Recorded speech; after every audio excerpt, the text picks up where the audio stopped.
उत्तर प्रदेश स्थित गाजियाबाद में कार्यक्रम के दौरान सीएम योगी आदित्यनाथ ने भारतीय राष्ट्रीय कांग्रेस के नेता राहुल गांधी और समाजवादी पार्टी के राष्ट्रीय अध्यक्ष अखिलेश यादव पर बड़ा जुबानी हमला बोला है। सीएम ने सपा चीफ के मठाधीश और माफिया वाले बयान पर भी प्रतिक्रिया दी। आपको बता दें कि सीएम योगी आदित्यनाथ ने एक कार्यक्रम में 10,000 से अधिक युवाओं को नियुक्ति पत्र, 6,000 युवाओं को टैबलेट, स्मार्टफोन एवं 632 लाभार्थियों को 357 करोड़ के ऋण वितरण किए। वहीं इस अवसर पर बाबा दुधेश्वर नाथ की पावन धरा के विकास के लिए 757 करोड़ से अधिक लागत की विभिन्न विकास परियोजनाओं का लोकार्पण भी किया। सीएम योगी ने राहुल और अखिलेश के संदर्भ में कहा कि यूपी में 2 लड़कों की जोड़ी लूटने के लिए आई है। इन लोगों ने सत्ता का दुरुपयोग किया, जनता का भरोसा तोड़ा, जैसे भस्मासुर ने किया था। सीएम ने आगे कहा कि ये लोग किसानों को आत्महत्या करने के लिए मजबूर करते थे। इनके अंदर औरंगजेब की आत्मा आ चुकी है। सपा सरकार में माफियाओं का बोलबाला था और ये साधु महंतों को माफिया कहते हैं। मुख्यमंत्री ने आगे कहा कि जब कांग्रेस केंद्र में सत्ता में थी तो वो हिंदुओं को दबाने के लिए एक विधेयक लाने की योजना बना रहे थे और राम मंदिर के निर्माण में बाधा बन रहे थे और साथ ही जम्मू कश्मीर में आतंकवाद को बढ़ावा भी दे रहे थे। उत्तर प्रदेश में आज महिलाएं और व्यापारी सुरक्षित हैं, युवाओं के लिए रोजगार के अवसर हैं और किसान भी खुश हैं। साथ ही उन्होंने कहा कि पीएम मोदी के नेतृत्व में भारत दुनिया की तीसरी सबसे बड़ी अर्थव्यवस्था बनने की राह पर है। मठाधीश और माफिया में कोई ज्यादा फर्क नहीं होता। नकारात्मक दिल वाले और दिमाग विनाश कर सकता है, विकास नहीं कर सकता। जिसकी सोच नकारात्मक हो और जिसका दिल और दिमाग नकारात्मक हो वो विनाश ही कर सकता है, विकास नहीं कर सकता। आपने देखा होगा पिछले कुछ दिनों में जितने भी दरिंदे पकड़े जा रहे हैं, बेटी की सुरक्षा के साथ खिलवाड़ करने वाले, इनके संबंध समाजवादी पार्टी से ही सबके संबंध हैं। यानी समाजवादी पार्टी इन दरिंदों का आज एक गैंग बन चुका है और यहां इन दरिंदों को, चाहे वह अयोध्या में समाजवादी पार्टी के नेता के द्वारा एक निषाद, गरीब निषाद बेटी के साथ किया गया व्यवहार रहा हो, या इनका नवाब ब्रांड, कन्नौज का नवाब ब्रांड हो, ये सभी आज समाजवादी पार्टी की पहचान बन चुकी है। लेकिन मैं आपको आश्वस्त करने के लिए आया हूं, ये डबल इंजन की सरकार समाजवादी पार्टी के इस मॉडल को पूरी तरह ध्वस्त करने का काम करेगी। बेटी की सुरक्षा हो या व्यापारी का सम्मान या फिर आम किसान या जनता जनार्दन की सेवा के लिए किए जा रहे प्रयासों में इनके द्वारा जो बैरियर लगा करके अव्यवस्था पैदा करने का कुत्सित प्रयास हो रहा है, इसको एक झटके में उखाड़ने का काम करेगी और ये डबल इंजन की सरकार आज उसी मजबूती के साथ काम कर रही है। और समाजवादी पार्टी तो ये माफिया और अपराधियों के सामने, दुर्दांत माफिया और अपराधियों के सामने नाक रगड़ते थे और अपने संस्कार के अनुरूप धर्माचार्यों को ये माफिया बोलते हैं। इनकी प्रवृत्ति तो देखो, औरंगजेब की आत्मा सचमुच इनके अंदर घुस चुकी है। औरंगजेब की आत्मा इस कदर घुस चुकी है कि भारत की धर्म और संस्कृति के प्रतीक धर्माचार्यों को ये माफिया कहते हैं और जो संगठित अपराध में लिप्त थे, भूमाफिया, वन माफिया, पशु माफिया या संगठित अपराध में संलिप्त माफिया को के सामने ये लोग घुटना टेक करके नाक रगड़ने का काम करते थे, युवाओं का शोषण करते थे, किसानों को आत्महत्या करने के लिए मजबूर करते थे, व्यापारियों को प्लान करने के लिए मजबूर करते थे और इन्हीं के कारण कैराना जैसी घटनाएं घटित हुई। कैराना से व्यापारियों को, हिंदुओं को प्लान करना पड़ा था, कांधला से प्लान करना पड़ा था, बेटी की सुरक्षा खतरे में पड़ गई थी। लेकिन आज मैं कह सकता हूं कि हमारे उत्तर प्रदेश में, नए भारत के नए उत्तर प्रदेश में आज बेटी भी सुरक्षित है और साथ साथ व्यापारी का भी सम्मान है, युवाओं के लिए रोजगार है, तो साथ साथ किसान भी आत्मसम्मान के साथ आगे बढ़ने का काम कर रहा है।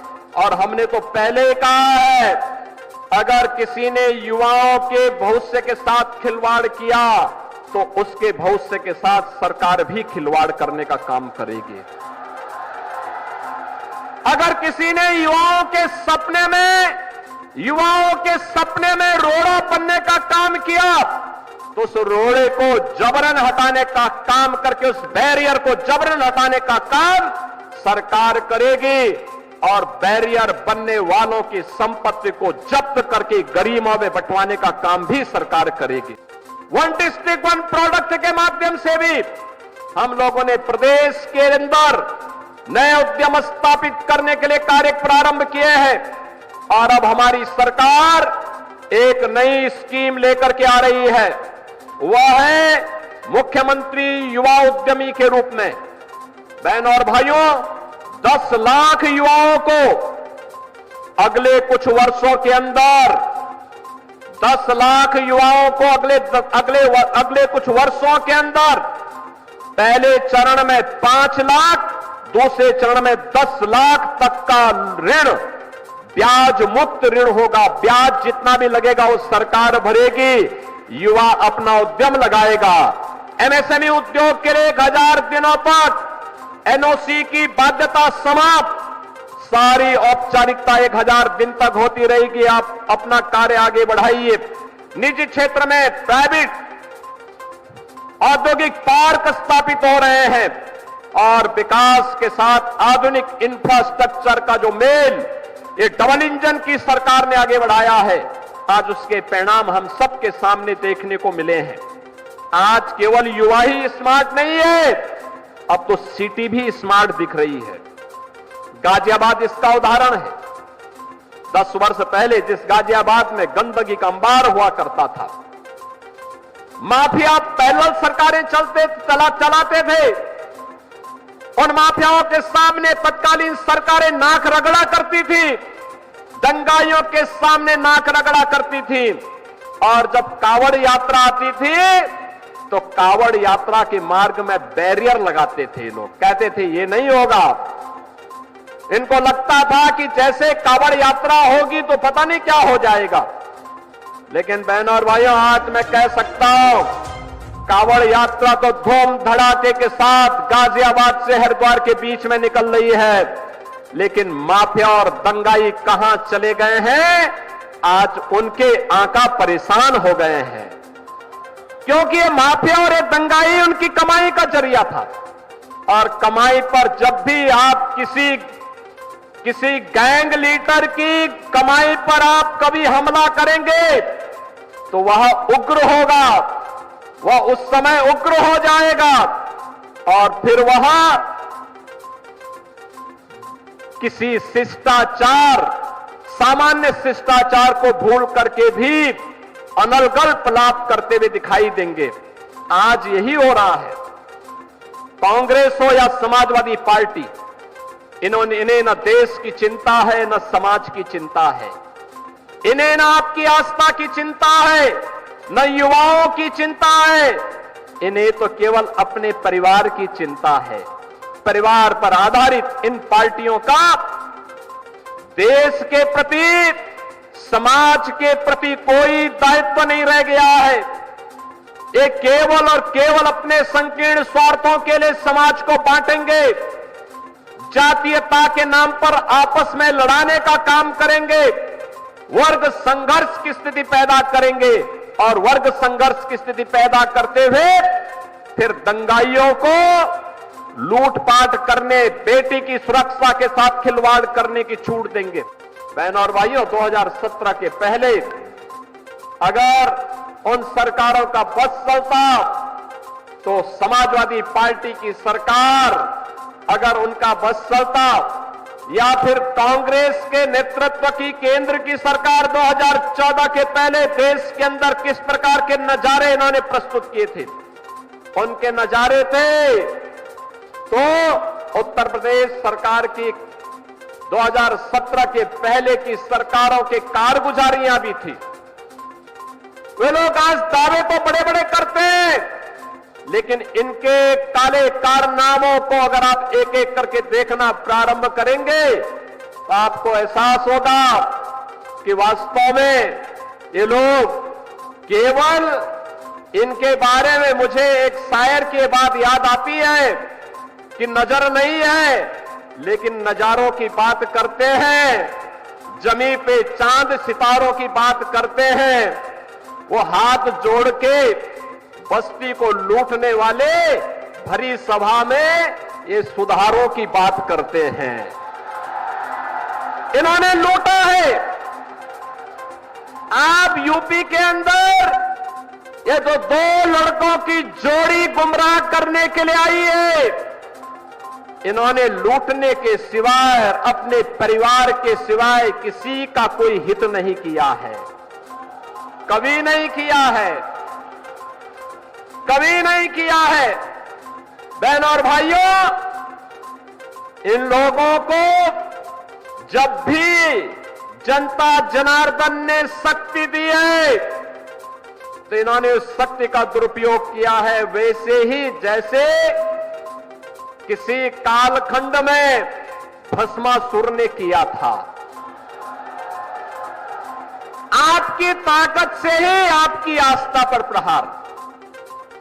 अगर केंद्र में कांग्रेस की सरकार हिंदुओं को दबाने के लिए सांप्रदायिक विरोधी कानून लाने का काम कर रही थी, देश में राम सेतु को तोड़ने का कार्य कर रही थी, अयोध्या में राम मंदिर के मार्ग में बाधक बन रही थी, देश के अंदर कश्मीर में उग्रवाद को पनपा रही थी, देश की सुरक्षा में सेल लगाने का काम कर रही थी, तो समाजवादी पार्टी भी तो उसी के नक्शे कदम पर चल रही थी।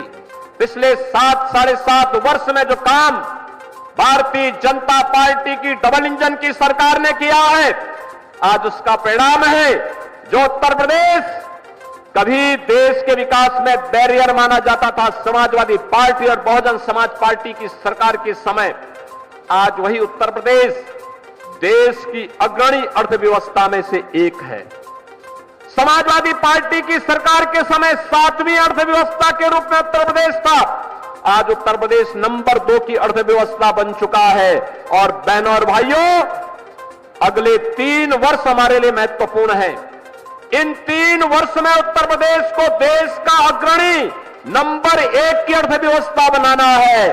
अग्रणी अर्थव्यवस्था के रूप में इसलिए स्थापित करना है जिससे हमारे युवा को यूपी के अंदर ही कार्य मिल सके।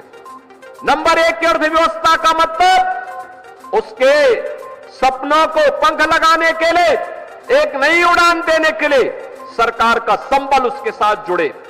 और ये निवेश, ये रोजगार, ये नौकरी, इसी को लेकर के सरकार आई है। आज उन्हें उत्तर प्रदेश के अंदर कार्य मिला, उसने अपनी प्रतिभा और अपनी ऊर्जा का लाभ उत्तर प्रदेश को दिया।